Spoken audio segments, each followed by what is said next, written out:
My presentation is about attitudes toward technology. So what I mean by attitudes is all the subjectivity. Can be perceptions, it can be preferences for one technology over the other, it can be opinions. So I saw that many of you in the chat also shared some experiences they had with technology, some opinions they had on technology, or something they felt while using technology as well. So the purpose of my presentation is to show that this subjectivity is also impacting technology's impact, is influencing technology's impact on well-being and performance. I think Donald came back, so perhaps he can resume his presentation. I think, Jeff, if we could you, I think Ronald might have to reboot. I do think we all realise the challenges we're facing with the technology at this point. Sorry, I Donald. think carry on, Jeff. We'll listen to your presentation through to the end, and then we'll go back to Donald. My apologies. Okay, that's fine. So attitudes toward technology. First question is, why should we care about attitudes? So here I just put two pictures up for debate. So on the right-hand side, we've got a picture of what I would say a friendly open space, people having a chat, sharing a cup of coffee, probably discussing about some work-related issue. Then on the left-hand side, we've got people really focused on their job, in trouble because the open space is very quiet, it's very good environment to focus and be focused on the task at hand. So here I just described these two pictures in a very positive way. But actually we can also describe it in the other way around. You can say that on the right hand side we've got people just making some noise in the open space, having coffee breaks all the time, very disturbing office environments. And on the left hand side you can say that people are just absorbed by the screens, lost in the virtual world, not talking to another, with their headphones on. So actually there are very different ways to go about these pictures, and everybody will be able perhaps to tell if they like one picture or the other, if they prefer to work in one environment or the other. This is what I wanted to say about subjectivity as well.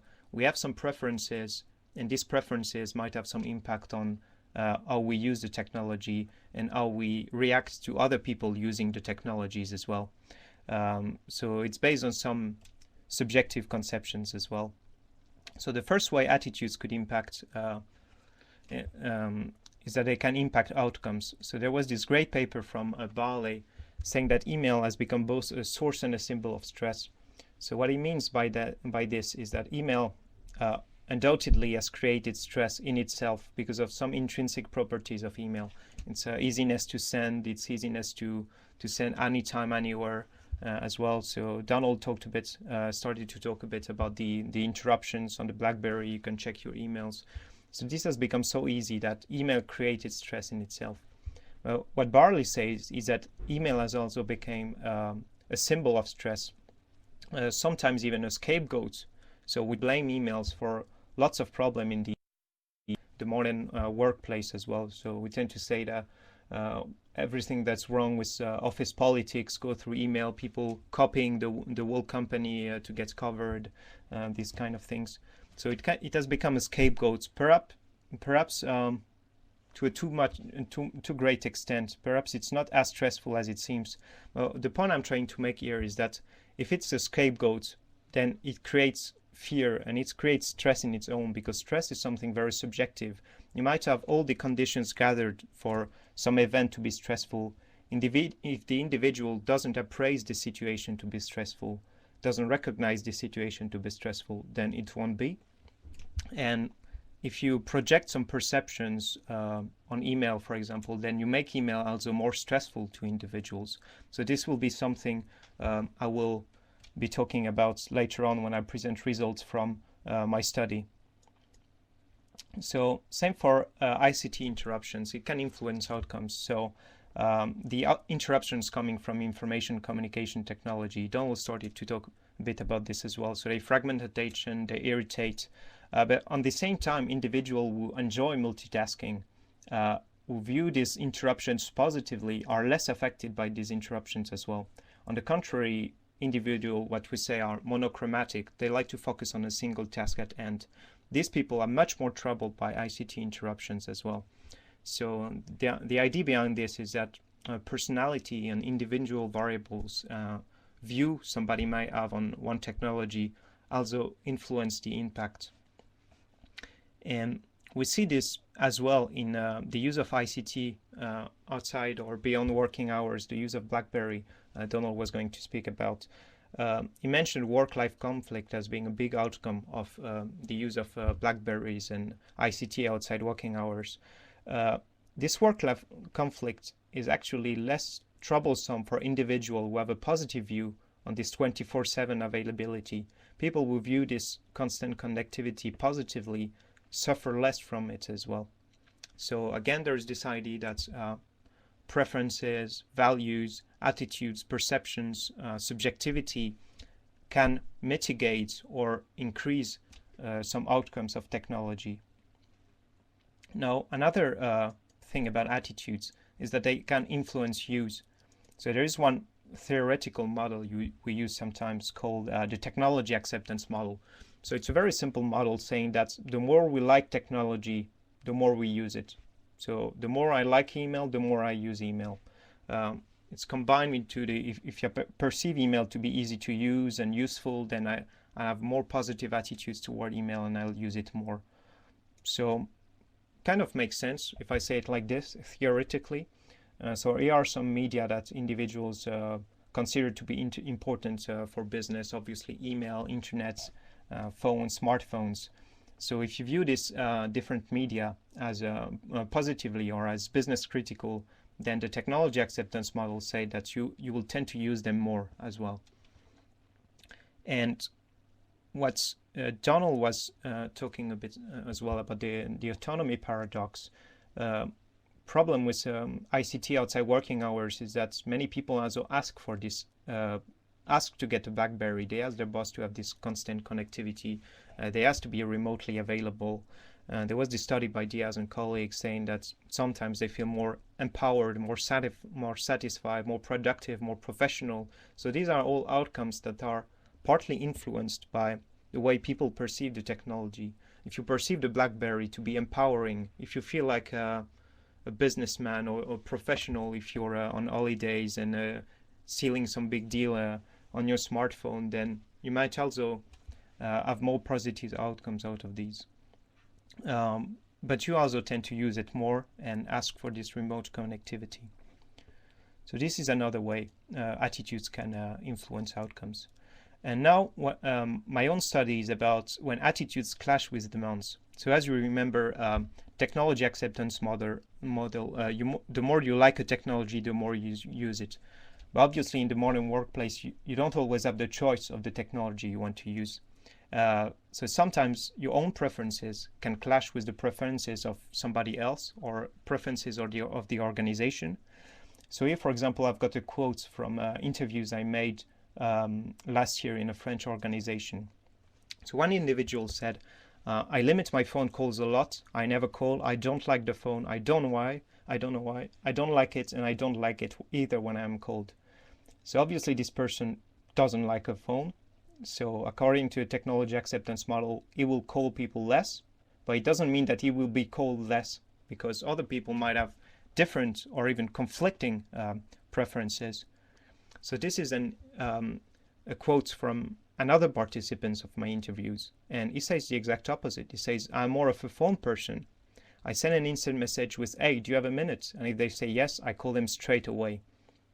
So you can see from these two quotes that the preferences of one individual can clash with the preferences of another.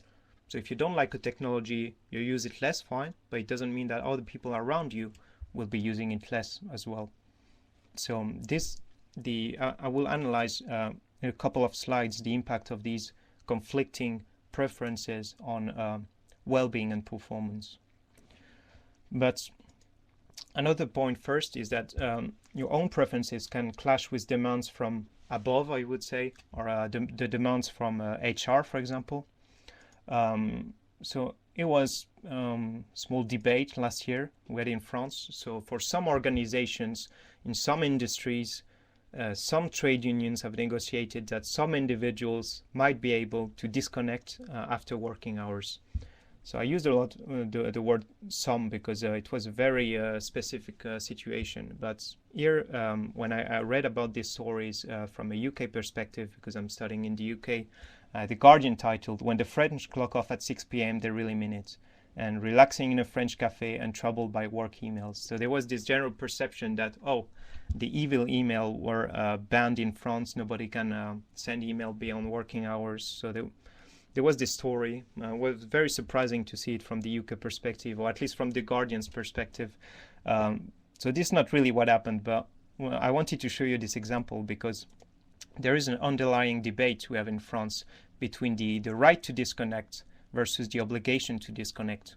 So what trade unions want to do is a right to disconnect, saying that we must provide employees some kind of safeguard or something, so that if they want to disconnect, if they want to cut off from emails beyond working hours or not have a BlackBerry, they can do it.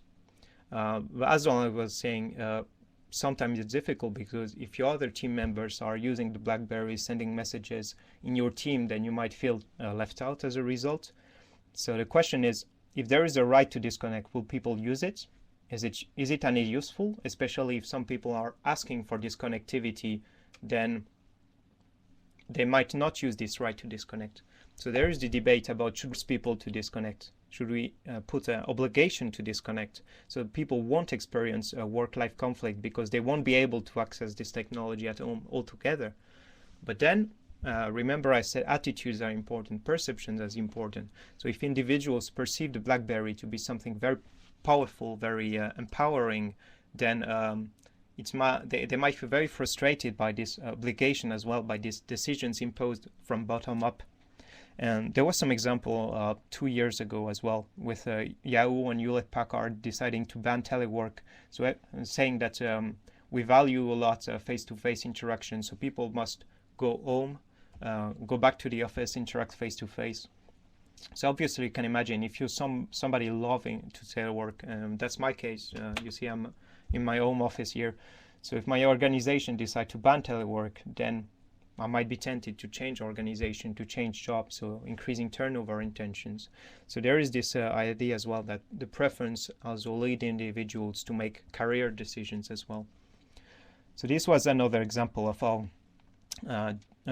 your own preference might clash with those of the organization or other individuals. I just want to make a quick example of what we call email overload. So I guess everybody here is aware of what email overload is, feeling overwhelmed by email when you come Monday morning and you see all these emails having piled up during the weekends. So this is email overload.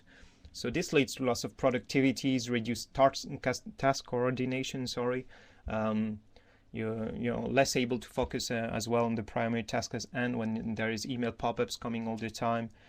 The thing is, how many emails are needed to feel overloaded? And that's a very difficult question because for some individuals it might be 200, for some it might be 10, 50, 100. So it really depends on the individual. And that's because email overload, just like stress, is a subjective appraisal. And within the definition of email overload, we see that it's a user's perception that their own email use has gotten out of control. So that's why from one individual to another, there might be very different threshold at which email overload is occurring.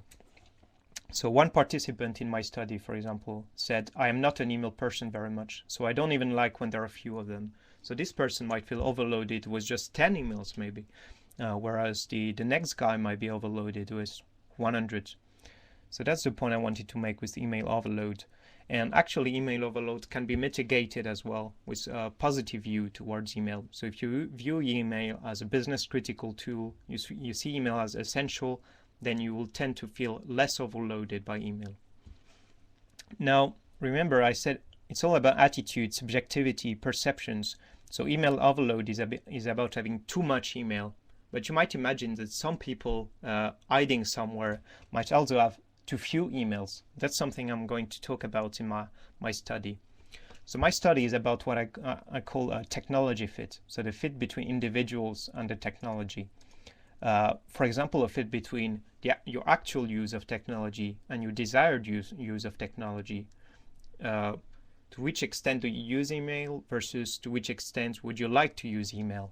So this is one example of fit. Another example of fit is the fit between the preferences of several individuals in the team. So remember the example with the phone person I put forward before. The fit between individual and the technology required by this individual's job. Fit between individual and the organization. So this is the example with the right to disconnect, obligation to disconnect I mentioned before. Fit between past and present jobs. So if you were email overloaded in your previous job and not in your current job, then you might feel more satisfied as a result because you have achieved this state of fit. Now, going more precisely to my own study, I did a survey with 118 US workers from Qualtrics. So Qualtrics was a great online tool to do this study. And I asked several questions. I asked them about their actual use of electronic media and their desired use of electronic media. So how often do you use blah, blah, versus how often would you like to use this media? Then I assess well-being as well, using this tool by one of my supervisors, Carrie Cooper, called Assets. It's a great tool to do well-being audits, lots of different dimensions, very short, very practical. So I did this study, and the first result I'm going to show you is the link between actual volume of email versus stress coming from poor relationship with colleagues.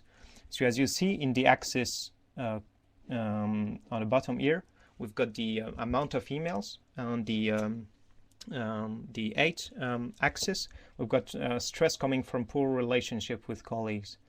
And the thing is, when I mapped these two results together, I found absolutely nothing. So there was no link between the actual volume of email and stress coming from poor relationship with colleagues.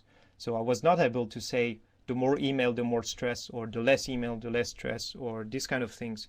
And you see this quite often in studies. They try to make a link between the technology and the outcome without considering the perception or the attitudes. So I tried as well, didn't work out. But hopefully I had another question which was very useful. So in this graph here, I still have the same axis about actual volume of emails on the bottom. On the 8, I still have relationship stress. So it's the exact same as the graph before. But now in depth, I've got another axis, which is the desired volume of email. So I asked people, how much email do you have? And how much email would you like to have? And here we see the results three-dimensional. And it's getting more interesting because in this corner here, we've got people who have too many emails. So these are people who have very high actual volume of emails and very low desired volumes. So these people, you can see, have a very high level of relationship stress. So these are the people who are overloaded by email. But if you look at the opposite corner, stress is just as high, but these are for people who have too few email. Might seem surprising because you don't hear from these people much, but here you see people have very low actual volume of emails and very high desired volume. So they would like to use email much more than what they currently use in their organization, in their job. And these people are just as stressed as people from the opposite side. And as you can see in the diagonal here, these are people who have enough emails. So these might be people who interact a lot using emails, but are perfectly fine with it, or individuals who don't have any email at all and are perfectly fine with it as well. So these are the individuals who are less stressed because of poor relationships with colleagues.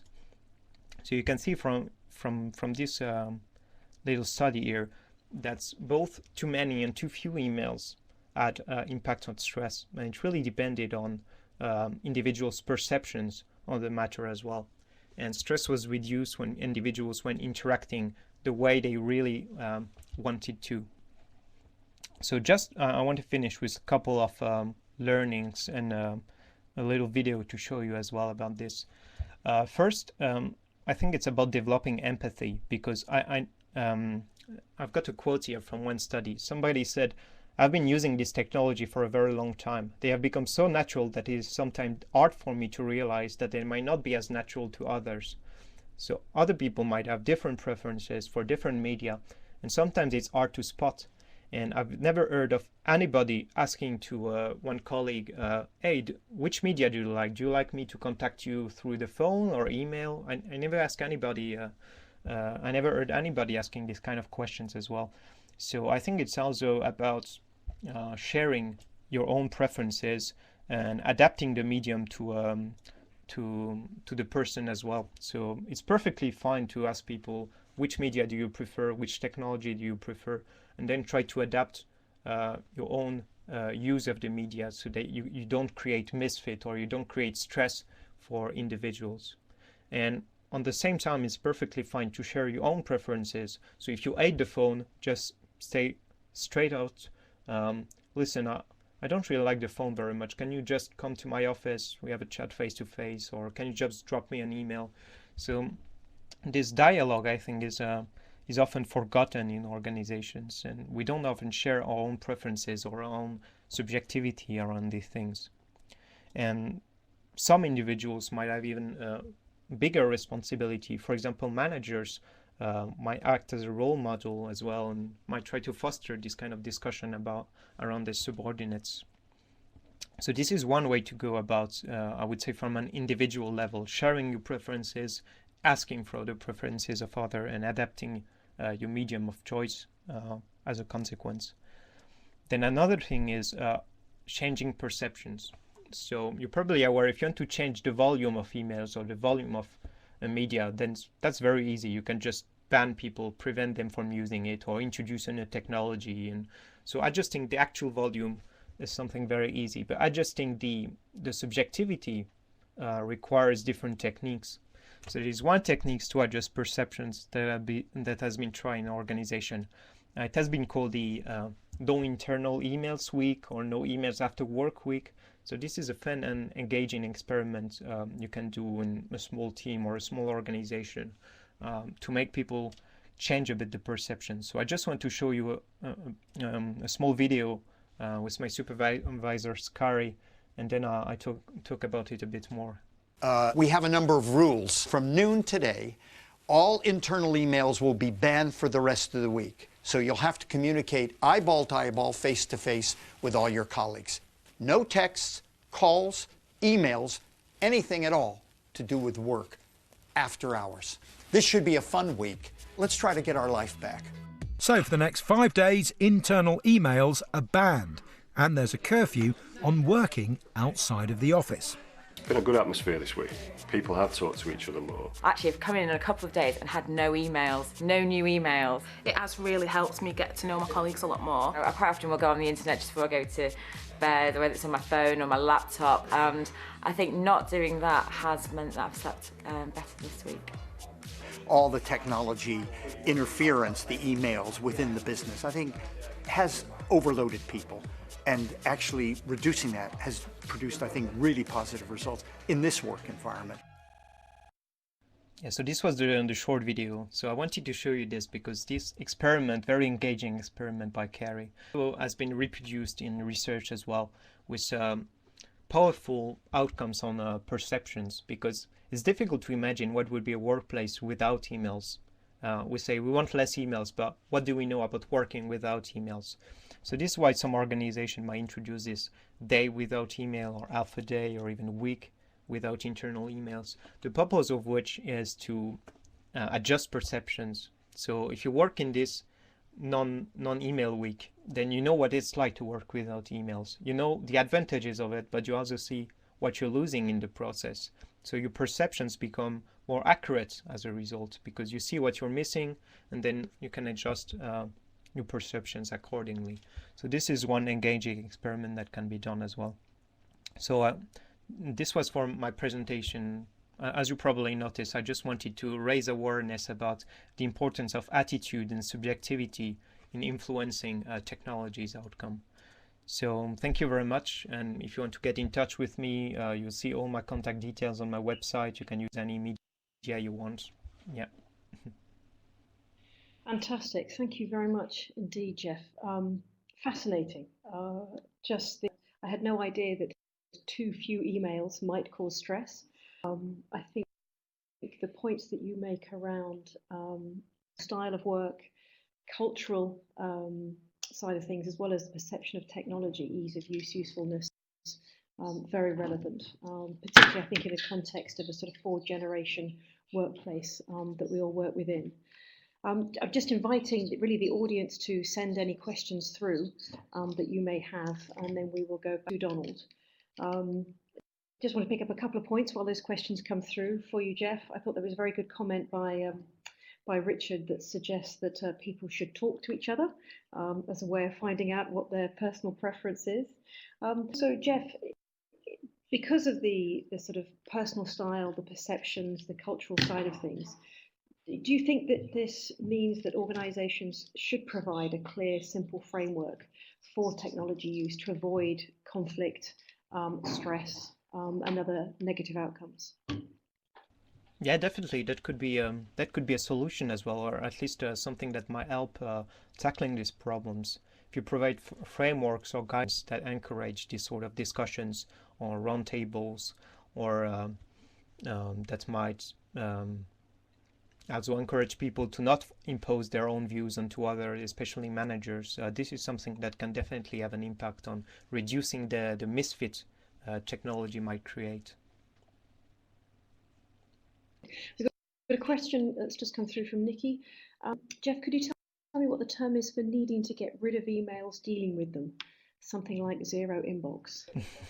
Yeah, exactly. That's a zero inbox.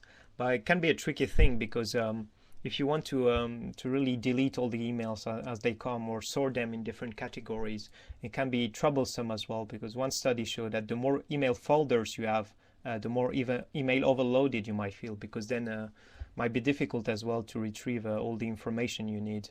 And then you might even be even more stressed by trying to achieve this zero inbox state, and just dealing with the emails as they come. So it can be very tricky. Depends on your own skills and your own personality as well, how you want to deal with it. If you feel less stressed with the zero inbox, then go for it. Fantastic. Thank you very much indeed.